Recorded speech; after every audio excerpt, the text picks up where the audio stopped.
We like to start every episode with the disclaimer that we are not professionals. Our conversations are solely based on our personal experiences, thoughts, and opinions. Nothing discussed here is meant to be taken as professional mental health or medical advice. If you have questions or need assistance, please seek the help of a licensed professional. Discussions in this podcast may sometimes revolve around heavy material such as abuse, grooming, religious trauma, and more. Please listen with caution and prioritize your mental health first. Welcome to Trauma Bondage, the podcast where we talk about trauma, kinks, and non-traditional lifestyles and relationships from a queer lens. We're your hosts, Brigitte and Beth. Hi, guys. Anyways, hi. Welcome back. Welcome back to Trauma Bondage. Just yapping, but we're yapping why you're here. Professionally. What are we discussing today? We are talking about the Polysecure relationship styles, the different types of non-monogamy. Yes. And the relationship styles and dynamics. I am so excited to talk about this because I feel like nobody really that doesn't like live in this world understands the difference between different types of polyamory or even just like poly and E&M differences. Yeah. And like they just assume, I think that people that don't get poly or like haven't been educated on it assume open is just like a free-for-all. Yeah. And there's no structure to anything that we do. And that's it. It's just open whatever and you do whatever the hell you want and it doesn't matter. No, it doesn't work that way. There's there's structure, there's dynamics, there's setting up boundaries. Like we've talked about all of this before. But what I will say is that in the polyamorous community, especially for people who want to do the work, who want to do it healthily and be successful, are going to therapy or talking to people and getting resources. Yeah. So like we're utilizing the Polysecure Workbook by Jessica Fern. So this is a workbook that also pairs in tandem with an actual like book that you can read about it. I highly recommend it if you're just curious about it, or if you're like, hey, this is actually something I think I want to maybe consider. Yeah. I think maybe this is a relationship style that I'm comfortable in, whether you're single or not, or I want to start talking to my partner about it. This is a really good way to do that. I also am a really big fan of the Polyamory podcast. The Polyamory podcast and this book are how I started. Yeah, it's how I started. Yeah. And the thing is, like, I started like after the fact, right? It was like I don't really know what I'm doing, but like, okay, I need to figure out how to do this healthily and like set the boundaries and what my relationship styles. And like this even has like your self-regulation and like how you self-regulate versus like regulation styles that you need, like whether it's with a partner or if it's like a mixture of both, depending on what the things are for your regulation. It also goes through just relationships, like how you grew up and your relationships and how they affected your viewpoint on like love and romance and friendships and attachment styles. Yeah. So it's a really great resource. I really like it. I recommend it. I would recommend, if you can, like doing it prior to diving in fully to polyamory because it does help you work through a lot of the like things that will inevitably come up for you. Yes. Like it really helps you like deconstruct a lot of things that can like potentially like, you know, be damaging to if you are in a relationship right now and you're opening up with a partner. If you're doing it solo, it's a little less risky on some level, but it's still really good to like do that self-reflection internally, like understand before you start doing it. Like, what am I looking to get out of this? What do I want? How do I like communicate about my needs in a dynamic like this? Like, because you might go into dating another couple. Yeah. And if you're educated on like how to do polyamory in like a healthy, safe way, you might realize like there are some people that are doing this in a very like toxic way and will help you avoid that. And then vice versa. You can like also pick out the people that are doing it well and you might save yourself some heartache. Yeah. So. And I would even venture so far as to say like, do this at the beginning. These dynamics are also relatively fluid depending on who you're with and your partner and just who you are over time in your journey. So like I've always been big on like implement the check-ins. Like I know you and your partner do like regular check-ins on certain things, like on like a weekly or monthly basis.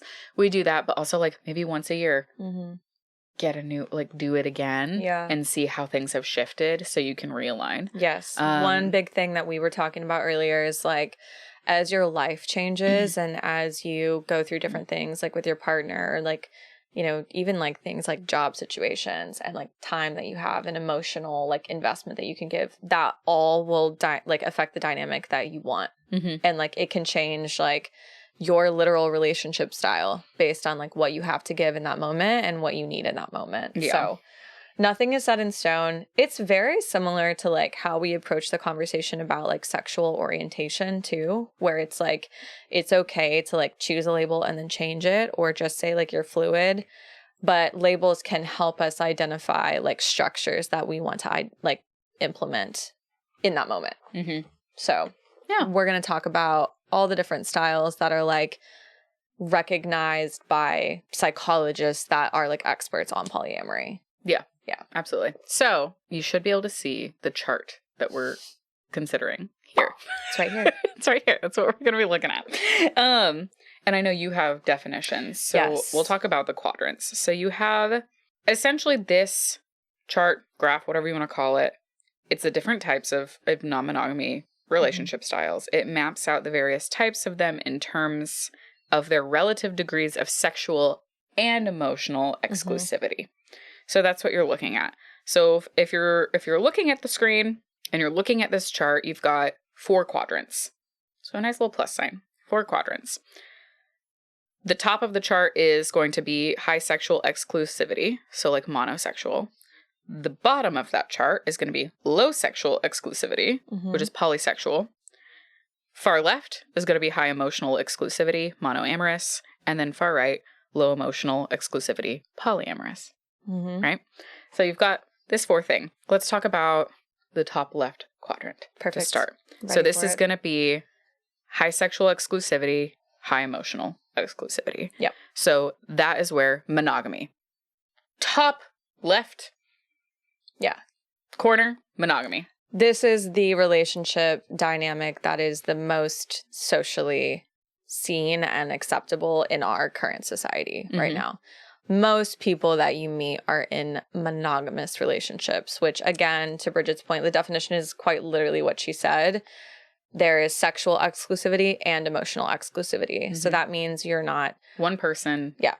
Sexual, emotionally, forever and ever and ever. Forever. Amen. Yes. Or for the term of that relationship. I know people who have like been in monogamous relationships with some people and then they break up, then they go into poly relationships, back to monogamy. That is also valid. But where this, I think that kind of falls into that quadrant is that the other thing that falls in there is monogamish. Yeah. That is mostly exclusive, is basically what that means. Mostly. So an example of this would be like you have a partner, you 95% of the time are emotionally and sexually just invested in that one person, and that's reciprocated. But maybe you guys, you know, venture out on a trip you take or something like that. Maybe you have a threesome, or you kiss somebody at a bar when you're out and you guys have talked about it and it's okay.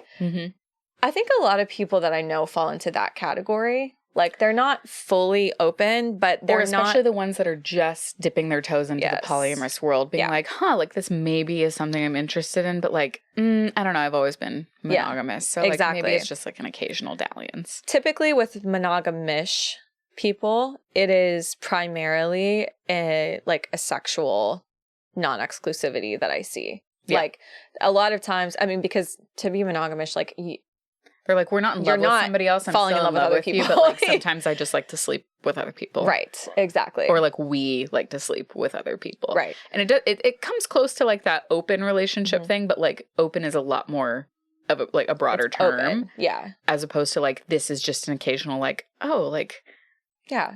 We kind of like this person. Maybe we make out with somebody at a bar. Maybe we take them home. But like most of the time it's just me and you. And like we are no strings. Not like actively pursuing relationships with other people. Yeah. No strings. Probably maybe only one time thing. Or like if it does become a little bit of an extra thing, like it's not a relationship. I see this mostly in the straight world, to be honest with you. Yeah. I see this mostly in the straight world. Because I think like a lot of times in queer relationships, we are willing to do the work to take things like to a whole other level of like dissecting like what we actually want out of it. And what I see a lot with, and I'm not saying being monogamous is bad, because none of these are bad. They're all valid. But I think it's like, it's a type of polyamory that doesn't require a ton of effort. It doesn't. It's pretty easy to manage jealousy and like dynamics, and you don't have to spend a lot of energy. High stakes. No. It's not a high stakes. It's low stakes. Period. It's a pretty low stakes. Yeah. Which really works for some people. A lot of people don't have the time or the energy or the desire to like put in that much work to create a different relationship style. It's a lot of work. And like the time that it takes, my God. Yeah. It really does. It takes a lot of work. It does. Okay, cool. So that's the top left quadrant. That's what's in that top left quadrant. I'm going to move to just below that in the bottom left quadrant where we get into the bottom, like left, kind of far left, somewhere in the middle, swinging. And then also in this quadrant, you're also going to see like the open marriage, open relationships. Yeah. God, I love swingers. So swinging, technically, I love swingers too. This was my first introduction to, I think, understanding polyamory. Was like, I knew about swingers when I was like 8. And this includes like partner swaps. Yes. Yeah. So this technically the definition is couples engaging in sexual activity with other couples, individuals, or groups with a focus on sexual, not emotional involvement. So, I mean, if you watch season 1, you know that Brigitte is very well acquainted with swingers. Very. Very well Very well acquainted. But it's also fun, like, because you've been on cruises, right? I've never been on a cruise, but I know this is that, like, there are swingers all over the fucking place on cruises. going on a cruise in October. And pineapples. Look for the pineapples. Yeah. That is like the thing. Like logo of swingers, pineapples, even upside down pineapples in some cases. Yeah. But if you are somebody who has been on cruise ships a lot and you've never considered it, you are never not going to see this. Like you're going to start paying attention and you're going to go, oh, holy shit, all these people are swingers. Pineapples everywhere. We went to Jamaica. A girl, literally every single outfit that she wore, pineapples, because they were swingers. And they kept trying to get us to come. Yeah. Like swing with them. They have a national symbol. They do. They have a national symbol. You know what's even funnier? What? The geriatric snowbird community in Florida. They put loofahs on their cars. I'm sorry. What's the geriatric snowbird community? What is that? You don't know? Oh my God. Well, geriatrics as in old. Like they're old. I got that part. What is a snowbird? Snowbirds are like people who live in cold areas that like have a home by a beach that like in the winter they go live at like the beach. Okay. They put a loofah on their door? On their cars. Like they drive around with different colored loofahs that signify different levels of swinging and like what they're open to. Yeah, to the point where like I've seen things where like people will follow them home. And they'll be like, hey, I saw that. Like, yeah, it's wild. And I was like, loofahs. Loofahs. I mean, I guess if you want people to know, then like that's a very specific thing that you wouldn't accidentally do. So people in Florida, if you start noticing loofahs on cars, you're witnessing swingers. Swingers. Yeah. For some reason, it's like very heavily in the geriatric community. I mean, they're, old and rich and bored. Yeah. There are so many old people homes in Florida that like you hear articles about like all like gonorrhea going around and stuff like that because they're all fucking each other. I've heard. Good for them. I mean, I was going to say. Have some fun. You deserve it. Can't get pregnant, so go for it. Can't get pregnant, can get an STD though, so be careful. Of menopause minus the STDs. Anyways. What did I don't know. It's fine. I didn't even drink before this episode. Did we completely skip polyfidelity? It's romantic or sexual relationship involving more than 2 people, but exclusive to each other. Oh, yeah. Yeah. Yeah, that sounds about right. Yeah. So it could be like, honestly, it could even be like 2 couples who are together, but they don't fuck anybody else. Yeah. Or they're not in love with anybody else. Yep. Which that's kind of cute. I think that's adorable. I am down for that. That's cute. It's cute. Yeah. Yeah. Open relationship, you mentioned that one, so let me just touch on that really quickly. Yes. Open marriage or open relationship. Yes. Yep. So partners have sexual or romantic relationships outside of their primary partnership, with the primary partnership being top priority. So it is really similar to hierarchical polyamory. Somewhat. But it's more, it's not as structured. What I've seen is it's less structured, and honestly, it a lot of times focuses less on the romantic aspect of a dynamic as it does the sexual aspect of a dynamic, which again... Which makes sense. Low sexual exclusivity. Totally fine. It falls in that realm. Yeah. So Yeah. And I will say this is the thing that like most people who don't really fully understand the concept of polyamory as polyamory immediately go, oh, you're in an open relationship? No, not quite. Yeah. Like, it's far more structured. I don't just sleep with whoever I want at any time I want, regardless of how my partner feels about it. Exactly. Like, exactly. It's more structured than that. Yeah. So, which the structure provides a lot of like good space for boundary setting, and that's why I prefer like living under the umbrella of polyamory, because it's very clearly defined like what we do and what we don't do and all of that. So if I was single, I would probably like explore just open relationships with other people. But because I have a wife, it's a lot more structured to explore more poly side, which we'll talk about a little bit more. It's not even just that you have a wife, it's that she's also like, they're also your nesting partner. Exactly. Like you live together. When you like, when you add in like living situation and financial dynamics and like work dynamics and future plans, there's a lot of other things that have to be considered outside of just like, do we want to fuck other people or not? Like there's a lot of things. A lot more. But we'll get to that. What's next? Top right. Yep. Quadrant. This is where it falls between high sexual exclusivity and low emotional exclusivity. You're seeing like asexual polyamorous and then polyintimates. Okay. So I'll let you take over with that. Which is where we said in one of our recent episodes, or in an episode that is coming up, I can't remember because I've lost my mind, but you can be asexual and be polyamorous. Here's the fucking proof. Yeah. It's in the book. It's crazy to me that people like speak on things that they like have no idea educated themselves on. Not once. Still blows my mind. And I'm not saying that this is like the fucking poly Bible, but like it's a damn good reference. It kind of is. It's a damn good reference. It is. Yeah. And a damn good educational thing that's written by somebody who literally like does this for a living. It's I will say, like, I'm polyamorous and I felt like writing a book. It's like not me writing a book. It's like somebody who actually specializes in this. Poly therapists, like people that are like experts in coaching couples through polyamory dynamics, this is the book they recommend first. Yeah. Like this is the book. Yeah. So multiple therapists that I've had that are like poly like informed, they're like, oh, this is a great one to read. Do the workbook. Do it with your partner. Do it without a partner. Yeah. Do it consistently. Yeah. Throughout time because it changes. So, okay. So poly and asexual. So that is, again, it's on the chart. It's on the far, as you see, right upper corner. And it means that people are non-sexual, but also romantically polyamorous. And when I say non-sexual, there's a spectrum to that because asexuality also has a spectrum. So it might mean that you have a romantic and like loving relationship with a partner that maybe you do have some level of intimacy, but that's not like the primary focus of the dynamic, all the way to you don't have any physical intimacy with them at all, but you feel the romantic feelings of love, you cuddle, you do all of the things that a normal couple would do outside of like the sexual aspect of that. And that's valid. It's valid. There are so many variations of what that can look like too. Like, for instance, I have friends that are in a polycule and they are all asexual, every single one of them. Yeah.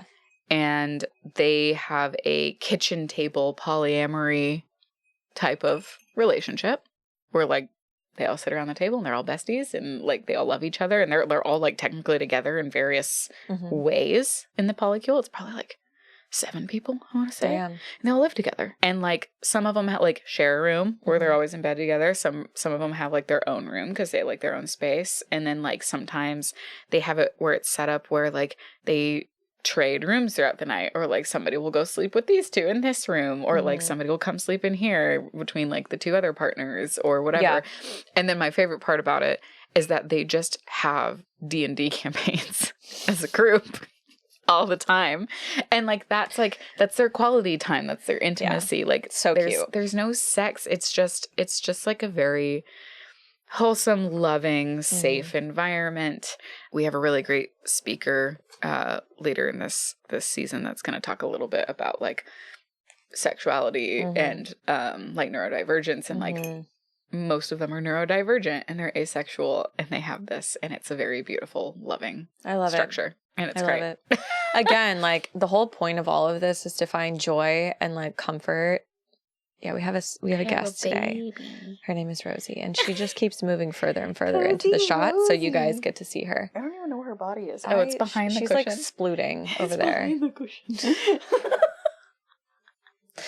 Anyways, if you're finding joy in a dynamic, like, amazing. There's no rules around how you like have to be in a relationship. And again, that's where there's a lot of stigma around hypersexual relationships and around asexual relationships, because there's this like idea, I feel like, that you have to have like a one specific kind. And like, you don't. Yeah. You don't. The other one that you mentioned was polyintimates. So I'm going to go ahead and read the definition for that. So it's sexually exclusive with one partner, but not emotionally exclusive. This is really interesting. This is like pretty much the polar opposite of what I think people think polyamory is. I'm fair. Like it really is. It's like, so it looks like you and your partner you're the only ones having sex, but you might have romantic non-sexual relationships with multiple other people. Yeah. And that works for some people. It does. Yeah. It does. Yeah. I feel like I've had some of those, like here and there. It's like they could almost be platonic, but they're not. But being they're not demi, asexual. it makes but, like, sense for they're you. Not like, yeah. It's interesting. Yeah. Like there are people that I'm like, man, like I really love you. Like I really love you. And probably more than I would as like my love for a friend. Like, yeah, I love you. Yeah.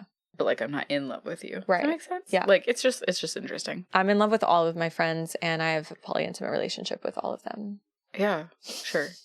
I'm just kidding. But I get what you mean. It's like it goes deeper than like just a friendship love. Like there's something romantic there, but it's like there's nothing like fully driving it for you to take it to like a sexual level. No. Like you're fine with it being what it is. Yeah.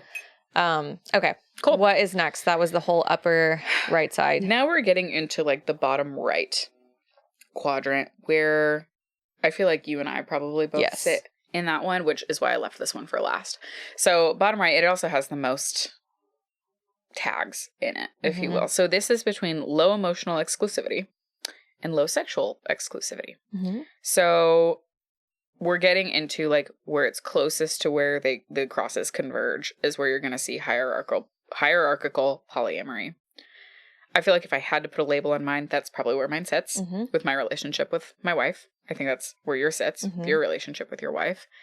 Maybe wasn't where it started or where you wanted it to be. Same like when I first started polyamory, I was like, oh, I don't know if I want like the hierarchical.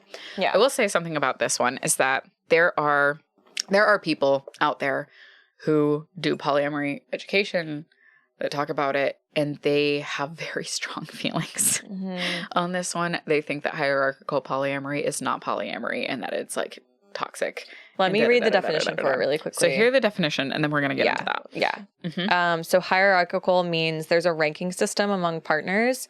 Usually there's a primary partner. Yes. So that means that primary partner has more power in the dynamic than other partners that you might have do. They get to make decisions that maybe you would not give the power to other partners to make in most standard poly relationships. That might not always be the case. I think it's more of like they have more influence on where the two of you like go. So like that's not to say that you're giving them veto power. Right. Which I don't believe in believe in veto power. No, I don't either. It's just like I wouldn't let a relationship be like, oh, I don't like that person, you can't talk to them ever again. No, like that's my relationship, not yours. Chill. You either trust me or you don't. But yeah, no, like no veto power. It's just like you're a little bit more aligned closely on things. You really take into consideration each other's feelings and trauma and boundaries and all of that.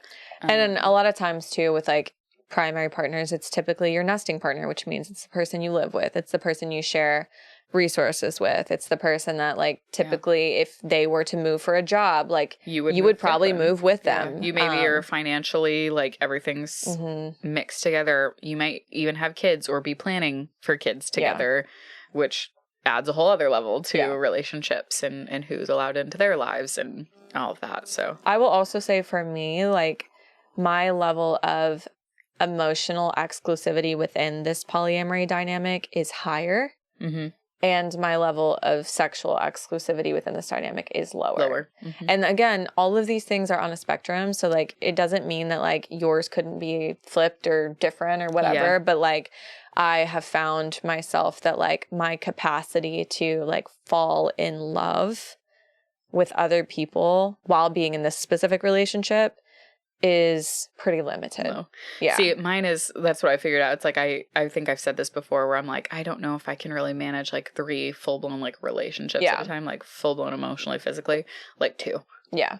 Yeah. More than 2 is a lot. It's a lot to handle. Especially, it'd be one thing if you're somebody where like you go to work and you come home and that's like really all of your responsibilities and stuff like that. But like I do so fucking much stuff, and I do it to myself. I sign up for it. I know that. And I like to. It's just really hard to balance that with other people. Well, you are also in a relationship with yourself. That's the big thing that we like need to emphasize here is within poly dynamics, there is 100% a risk of you forget that you have a responsibility and a relationship with your own self too, that you have to take care of. Like, so before you give a lot to other people, which is why I've paused the like dating fully for romantic connection side of my poly dynamic for the time being. I don't know how long that's going to last, but it's been pretty much all year because I don't have capacity to give that right now. Yeah. Doesn't mean that I'm not poly. Doesn't mean that that intrinsically is not how like I function, but it means like it's okay to take breaks and be like, oh, I actually don't have space for that right now. Yeah. Yeah. I feel like you have been in positions like that before where you had 2 partners, you were stretching yourself thin between both of them and you lost yourself and you were like, I'm not doing that again. I'm not doing that again. And I will say like, there are some relationships where like you can be in a polyamorous relationship with somebody who like lives in Japan and you see them once or twice a year and it allows the time that you need for you and to focus on maybe your nesting partner if you have one in that hierarchical situation and it works out nicely. Like it was manageable. Like that was manageable for me and Farmer Mo. Like it was one of those things where it's like, man, I would like to spend more time with you, but like I get time to myself. Which I like. And I'm one of those people, like, not everybody's like me in the sense where I'm like, I like to be alone sometimes. There are sometimes where I'm like, Jen, can you just go away? Please just I love you. I love you. But like, or like, I'm going to leave. Yeah. And I want you to stay here. Because I just need to be alone. Introverts need to recharge. Yeah. So continue what you were saying, though, about the people that post a lot about hierarchical being wrong. Being wrong or stuff like that. I equate that people who are like that, one, they're taking it from a very personal perspective. Yeah. They're not taking it from like a factual, theoretical perspective of what polyamory is. They're like, I don't like that, therefore it is wrong. Yeah. There are certain types of these that I don't like, but I do not deem them wrong. Yeah. If they are what work for you, which we've talked about this, as everybody is on the same page, if everybody's consenting, if you are having the conversations, if you are doing the check-ins, you're not doing it wrong. Like there's no prescribed practice to how to be successful in this.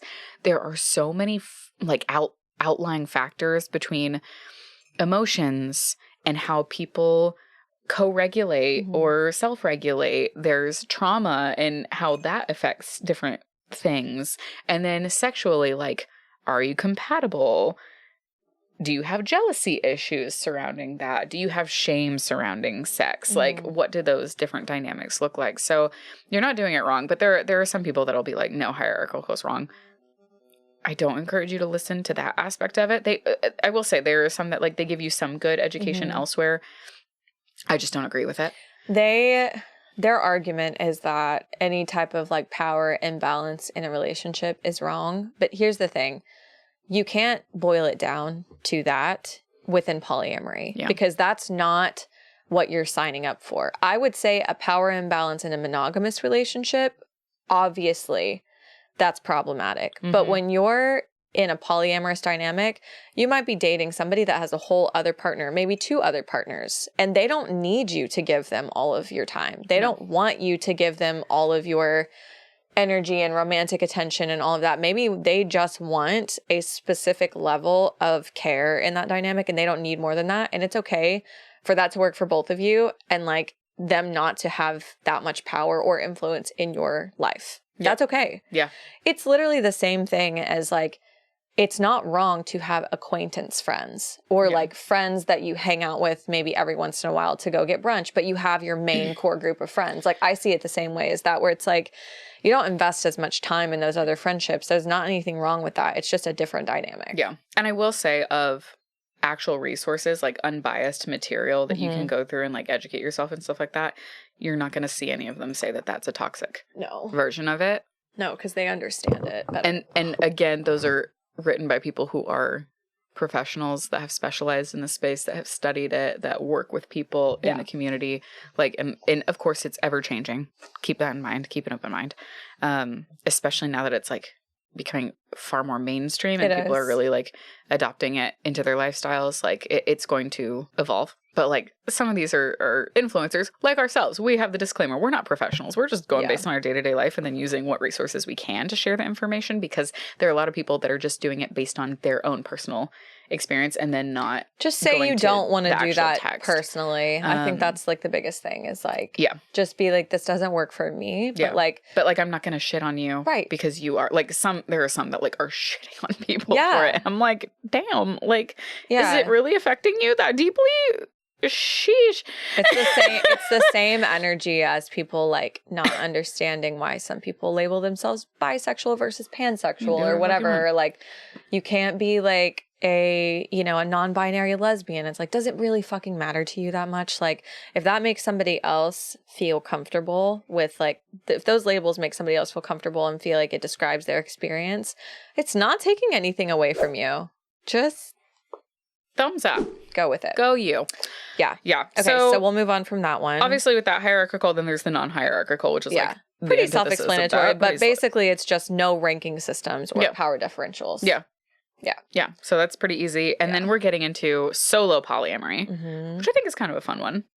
I identified as solo poly prior to meeting my wife. Yeah. That was the label that I chose and like the way that I lived for like 6 months. Yeah. 6 whole months. Made a whole 6 months in that. But it basically emphasizes individual autonomy and freedom to choose one's own relationships with a priority on the relationship to oneself. So basically, you are your own primary partner in this dynamic. And a lot of times that looks like you choose not to live with anybody else. You choose not to tie yourself to anybody else in like a marriage or like financially. It is, you are your own partner, and then you have other relationships outside of that like they really only reach a certain level that you're comfortable with. And that worked for me. Yeah, it did. It works for a lot of people. Yeah, it was great. And then lastly, that far bottom right corner, relationship anarchy, which I think you went through that period of time. I did. And I think I kind of went through a period of time where I was like, man, I really wish that this is what I could do.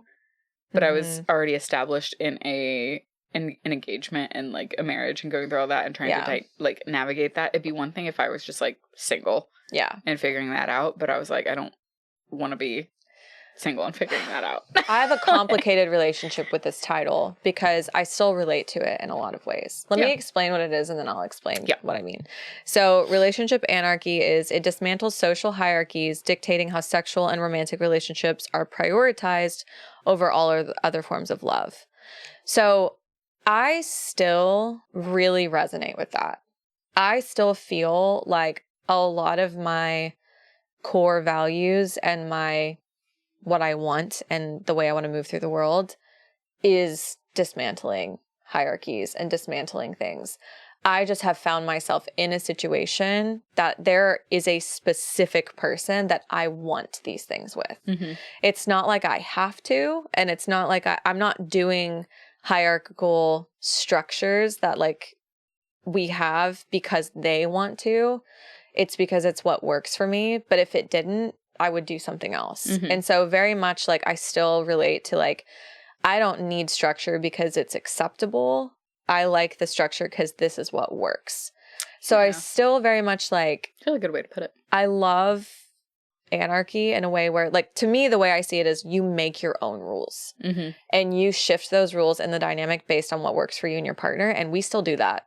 Yeah, so that's why you have check-ins so often. Exactly. Yeah. Exactly. You guys, like, it's so interesting because, like, Jen and I don't check in nearly as often. It's kind of like we haven't established like, hey, if there's somebody you're interested in, just come talk to me about it. Every once in a while, we'll check in about like how we're doing emotionally and stuff like that. But it's more about like our relationship, as opposed to like all the details surrounding it. And you guys actually check in. You're like, where are we at with this? Yeah. Does this still work the way that we thought it did? Even what do you guys do? Like weekly?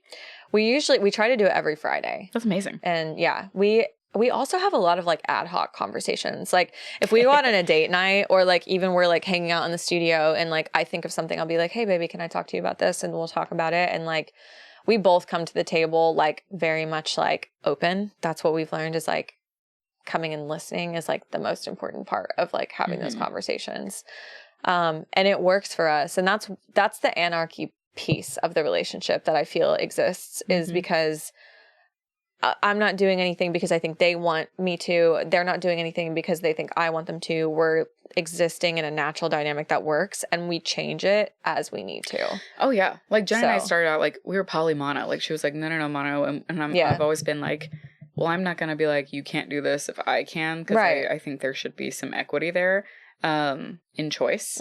But like, it's up to you. If you don't ever want to be with someone, I'm not going to press you for it. I'm not going to be like, go on dates when you don't want to go on dates. Exactly. But like, if you find somebody that interests you, like, let's talk about it. Great. Yeah. Great. Like, let's talk about it. I'll be supportive. Then we need to reestablish some things. But like, when we were like the amount of people that would be like, oh, but like, are you guys going to break up?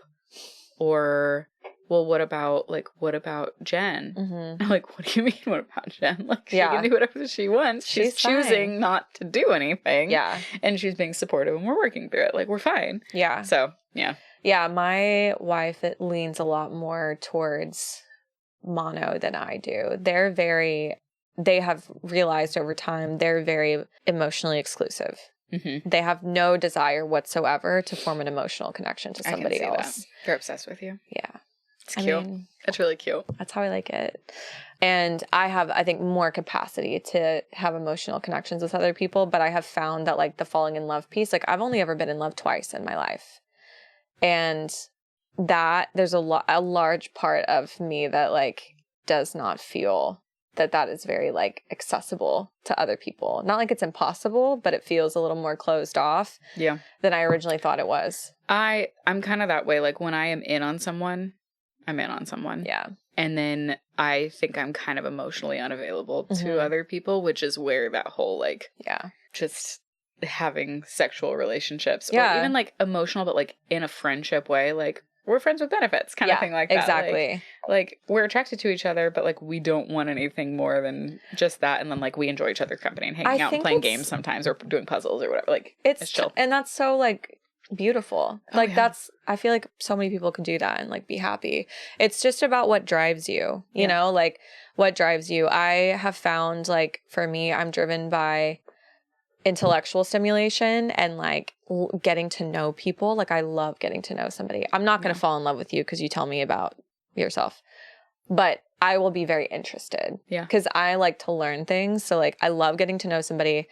I love a new sexual dynamic. I'm not driven by romanticism. Yeah. I am not a super romantic person. I'm not like, I need the gestures and I need this and I need that unless I'm already in love with you. Oh, yeah. No. If I'm in love with you, I want that. If I'm not, I don't want that. I don't give a fuck. It will probably give me the ick. Please don't send me flowers. We can go out. Like, we can go out. Like, you can buy me a drink, but like, I don't need the whole serenade. No, I'm like a wham bam, thank you, ma'am girl, unless I'm in love with you. Yeah, if I'm in on you, but that's also because I'm going to be doing the same. I will be giving you exactly what I want in return. Exactly. So.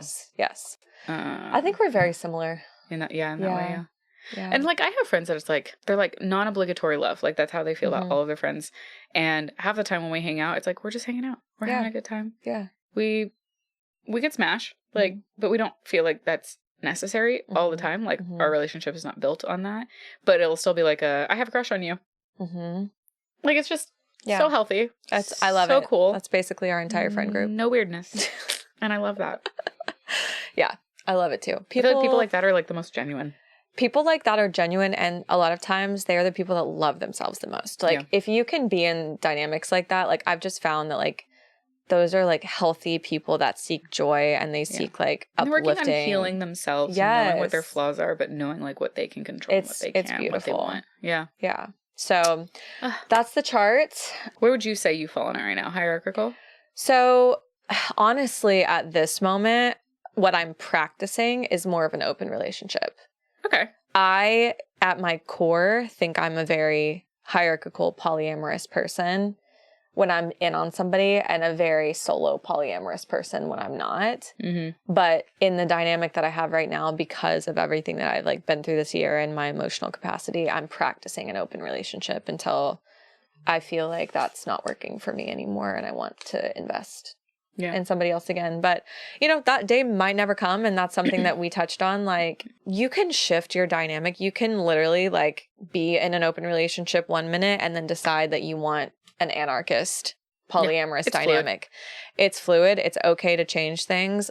The thing that you really need to worry about is just communicating those changes and like the desires around those changes to your partner. And it's going to be different for every partner you have. Yes. Ooh, you have to have the conversation over and over and over again. That's why we say it's not easy. It takes a lot of work. You have to have these conversations and check-ins constantly with people, because new partners get involved, more partners get involved, metamors get involved. God. And then things change. The worst thing in the world is having 2 partners and like them just fucking hate each other and not be on the same page like at all when it comes to what they want with you and what they want with each other. And like I've been through this and not communicating it well. Not communicating.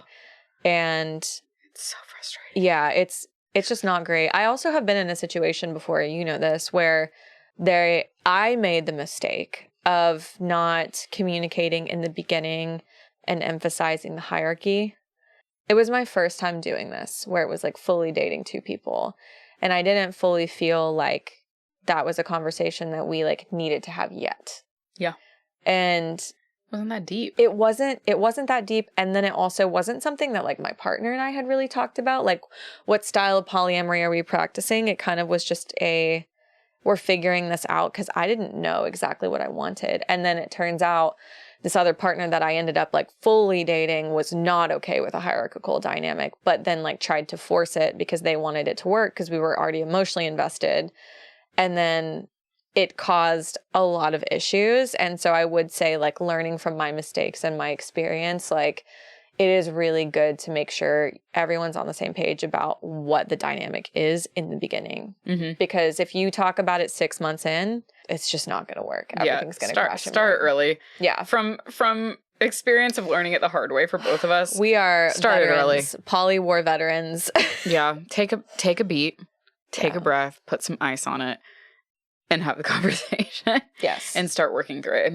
It may make things take a little bit longer to get to where you want to be, but like, it's worth it. I would also say, like, have grace for yourself. This is what I've had to practice for me, is like, you're not always going to know what you want going into something. No. And that's okay. And like, you can't beat yourself up because you didn't know what you wanted. Sometimes you have to go through it to figure out what you wanted. And like, yes, are there going to be some like battle scars from that? And you might end up hurting some people along the way. And like, the best you can do is apologize for that and take accountability and move forward differently. Yeah. That's all. Yeah. So for those of you with this chart that we have shown you, or if you want to find the resource, or I'm sure we can link it for you, I have homework for you. Ooh. If you don't want to like buy this whole book and do the whole thing, if Teacher you're just kind of curious, send us home. Here's the homework. Okay, so it's an exercise. You can print this out. You can screenshot it on your phone and use markup if you're an iPhone user or whatever. So place yourself on this chart based on your own values and desires around non-monogamy. Mm-hmm. Where would you put your previous and current relationships on this chart? Which is really interesting, because when I did this exercise with my therapist, Dr. Scott, at the time, it was every single relationship I've ever had, like the main ones, and we put them all over the chart. And it's like literally everywhere, which I was like, that makes way more sense. Chaos. So yeah, previous and current relationships on the chart. The placement of the different non-monogamy styles are suggestions on this chart, like based on just the research that they've done. You may use the same term to describe your relationship style, but you would place it in a different location, so feel free to veer away from the chart in order to best represent what each style means to you. Have fun using like Post-its, stickers, different symbols for you and your partners. Like I said, you can screenshot it, do it on your phone, just mark it up, highlight things, whatever. But it's a really interesting exercise. Do it. And if you didn't know where to start, maybe start there. And if you have been doing this for a while, maybe consider doing a check-in with your partners and see if you're all still aligned. Yeah. I think that's the best thing you can do at this point. I love it. Yeah. What an educational episode.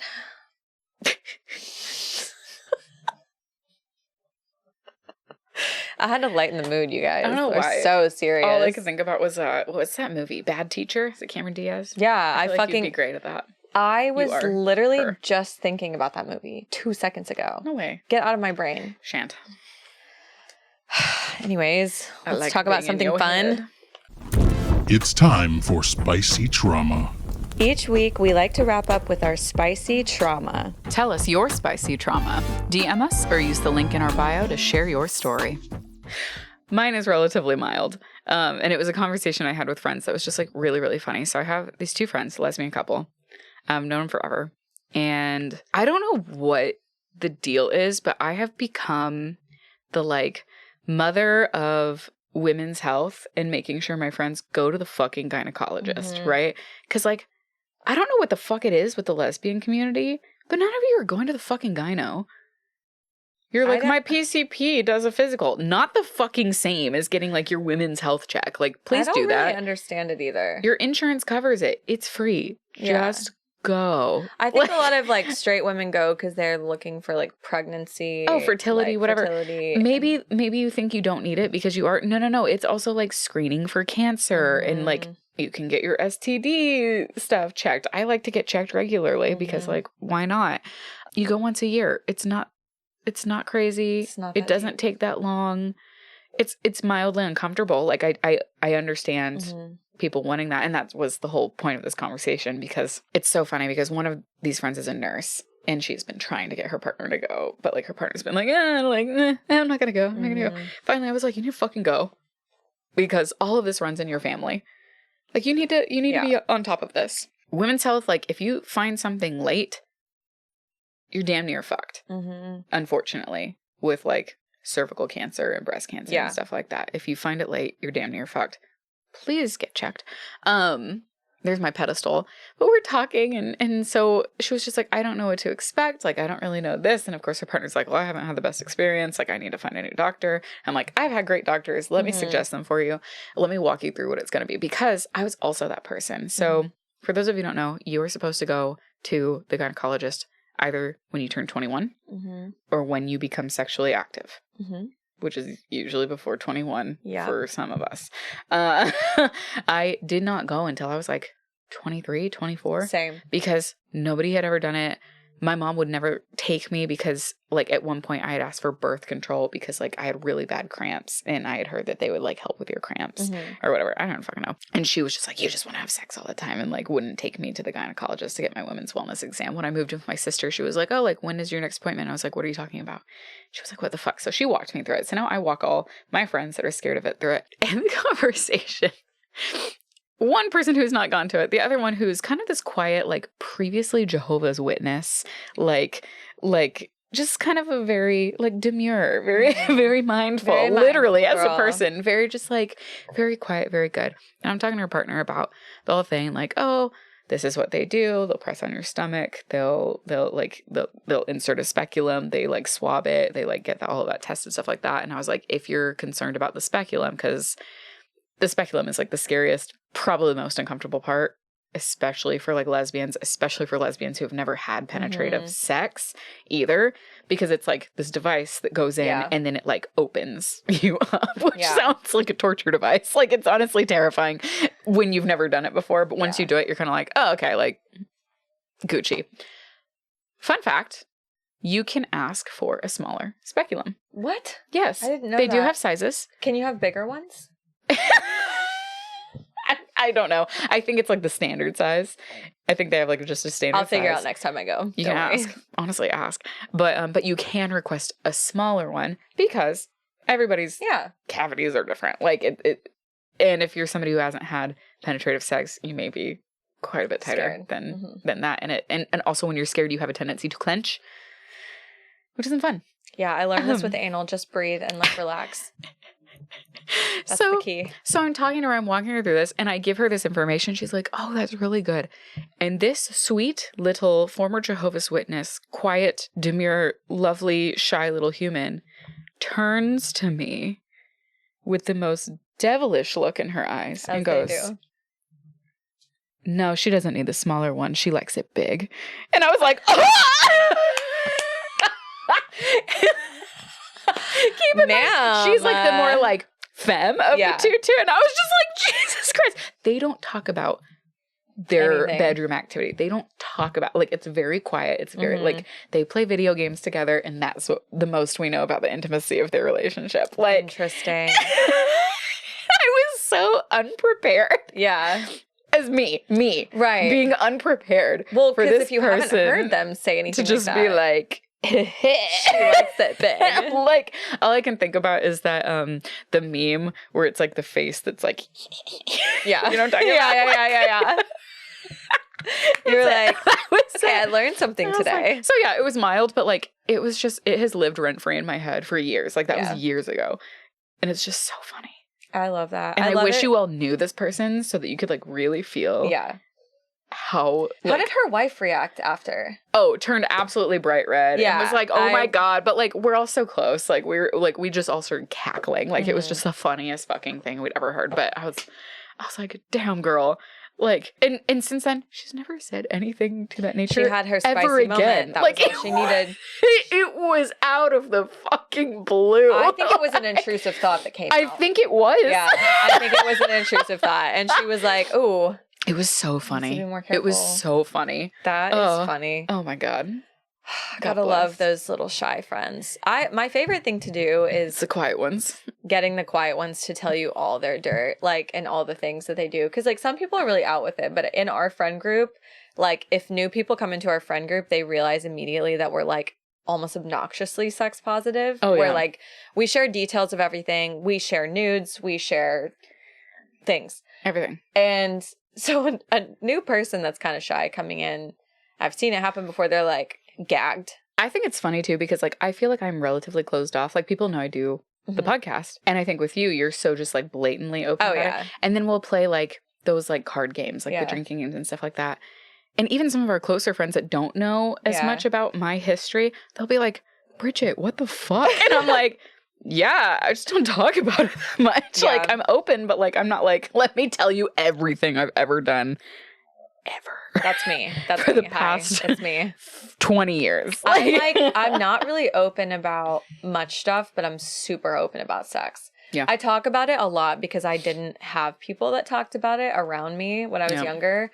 So I like to be that person for other people. I want to make people feel comfortable. I just have trust issues. And that's the thing is like, I don't like use whatever you want against me. Everything that I have is out there. Yeah. I don't care. See, I'm like, oh, you better earn it.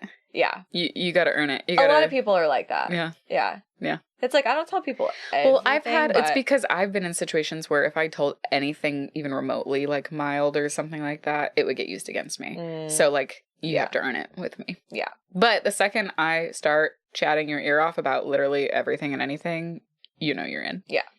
Exactly. It's a big shift. So, okay. My spicy trauma this week. The episodes that we have aired about, or we've recorded about this specific person have not aired yet. But people know who this is. Okay. So I'm just going to say bagel bitch. And like, we will do a full... You'll figure it out later. We'll do a full dissection of that situation in future episodes. Stay tuned. But if you follow me at all on Instagram, you know who this person is. It's an ex-friend that I had a huge falling out with recently that after the falling out, everybody was like, she wants to be you. And I was like, that's fair. So I had somebody, the originator of the term bagel bitch, DM'd me like a week and a half ago. Oh my God, this is recent. Recent, yeah. Oh, and I don't know this. This whole saga is like very long. But anyways, this person that originated this term, I had matched with on a dating app like prior to meeting my wife like 2 years ago. We never met up. We never had anything. We were just friends, just kept each other on Instagram. Bagel bitch also matched with this person more recently. And they also never met up or did anything. Okay.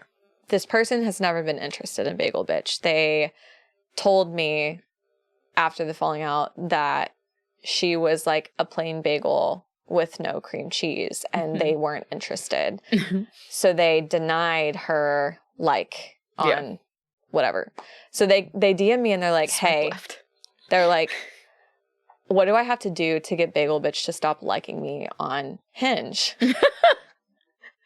And I'm like, what do you mean? And they're like, she has swiped right on me at least 4 times. Like, she keeps ending up in my likes. And I'm like, yikes, that's embarrassing, like, for someone to do that. And then she's like, it gets even better. And so backtrack a little bit. When I was on the dating apps, my like 3rd photo that I had was a video of me doing pole. And the prompt above it was my alter ego. Welcome to my alter ego, or whatever. So this was the profile I had matched with this person with. So she knew it was there. She screenshots Bagel Bitch dating profile. The 3rd photo on her profile is a video of her doing pole with the same fucking prompt. I wish it was a video of you doing pole. That would have made it so much better. So much better. So much better. No, it was a video of her doing pole in the pole studio that I used to go to. And it basically looked like the same video, except for she was doing pole very differently. I'll just say that. But I was like, wow, this isn't my spicy trauma. This is her spicy trauma. Yeah. Because I'm like, the same prompt, like word for word. Exact same. I have a screenshot of it. That's how bad it was, because this person sent me a screenshot and was like, this is so embarrassing. That's so weird. And I don't know if you remember, but when we were friends, I was all over her dating profile. Like, oh yeah, you were in every photo. I remember. So you couldn't even tell who you were swiping on, if it was me or her. And I'm like, oh my God, like, it's literally so embarrassing that not only are you doing this, but you have people messaging me who I know you hate, being like, that you're trying to date. Didn't she have a different name on one of her dating profiles too? No. So that was a whole different story. Somebody that had her phone number saved got on an app. I won't even say what it is, but basically it's an app where, like, if your social media, it's a chat app. Exactly. Your phone number can be tied to like a profile. Yeah. So the profile popped up as recommended for them, and it was under a different name, and it was just like her body. Yeah, no face. No face. Yeah. So I was like, weird. I mean, no shame to sugar babies. If you want to do that, like, more power to you. But it was just so funny because I was like, what is going on? That is with so her. Strange. It was very weird. Exact same profile. That's weird. People are strange. Maybe, I mean, like, I think I would be partially flattered. Like, oh, you think I'm like smart with my content and like I'm good at drawing people in, but like I don't really get flattered when it's people that I know are like bad people doing that. If it's my friends that I love, I'm like, oh my God, let's but also, share. Why not just come up with your own caption at the very least? Like, you can put your poll photo up there. Don't make it so obvious. Like, what? Just a different anything. Or word it differently. Literally anything. Anything. Yeah. Cool. Anyways, great episode. Yeah. Well, great. I hope you learned something today or at least piqued your interest in learning more, and you're going to go and do a little bit of research and have some good conversations with your partner, partners, or, move forward with it. But we love the fuck out of you guys. Stay tuned. Have a good week. Stay tuned. Have a spicy, trauma-filled day. Bethany doesn't know what's happening anymore. No. I got lost in La La Land at least 30 minutes ago. Be good. Be good. I obviously won't. Neither will Bridget. We won't. We can't like have it the same every time, We gotta switch it up. Y'all are gonna get bored, right? I would get bored. Just go do fun things. Rosie's bored. No, she's not. She's happy. She's going to be a guest on every episode. Okay, bye. Love you. Bye. If you like today's episode, follow us on social media at Trauma Bondage Pod. Follow Beth at Modern Day Lilith and Bridget at Your Faith Femme. If voyeurism is your kink, subscribe to our YouTube channel, Trauma Bondage Podcast. Production by Instrumental Media. Special thanks to D. Dumpy and Wolfstar for music.